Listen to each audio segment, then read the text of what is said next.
नमस्कार सांग माने महाराणी मीराबाई एक महाराणी हेले मध्य एक भक्तिनी रूपे जना पड़िथिबा मीराबाई जीवन गाथा केवल इतिहास नुहे, यह हेउची एक दिव्यता, एक अनुपम भक्ति और नारी शक्तिर कहानी। तेबे आज आसंतु रानी मीराबाई जीवनी विषय रे किछि जानिबा। मीराबाई जन्म हुए 1498 मसीह राजस्थान कुदकी ग्राम रे। तांको पिता रतन सिंह एवं माँ ओझा वंशर थिले। छोट बेलू मीरा छोट पिलांक भली खेलकूद रे ध्यान न देई भगवान को पूजा करुथिले। भगवान को प्रति तांको मन रे बहुत भक्ति थाए। गोटिए दिनर कथा, मीरा तांको माँ को पचारंती, माँ मो बर किए?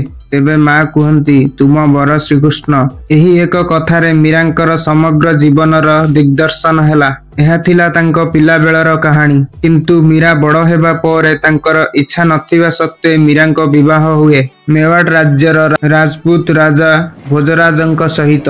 से राजपूत राणी हेले, किंतु मीरा निज मन भितरे केवल गिरिधर कृष्ण को तांको स्वामी भावे मानिथिले। राजसभार मध्यरे भी तांको मन कृष्णक चरण रे लीन थाए। एही परी समय बीती चलिला। किछि वर्ष पर मीरांक स्वामी भोजराजंक मृत्यु होईगला। राजांक मृत्यु पर मीरांक उपरे राजवंशर अनेक दबाव आसिला। राजपूत मानमर्जा और मर्यादा मध्यरे तांकर भक्ति अनाचार मना जाउथिला।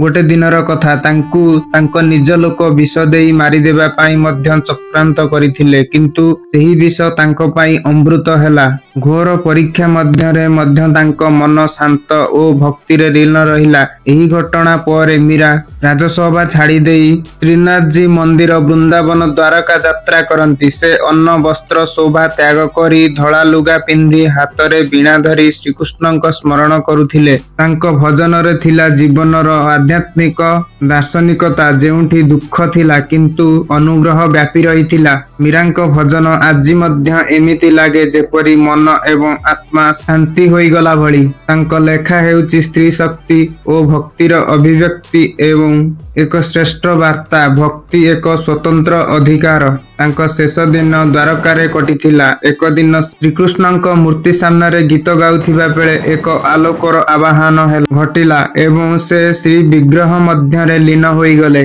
मीरा मानव नुहे, एक आंतरिक दिव्यता तांको जीवन देखाई देला। जन जस शक्ति नुहे, भक्ति और श्रद्धा ही प्रमुख जीवनर लक्ष्य। आपण माननकु एही वीडियोटी किपरि लागिला कमेंट रे जणांतु एवं चैनल को सब्सक्राइब करी वीडियो को एक लाइक करंतु। जय जय।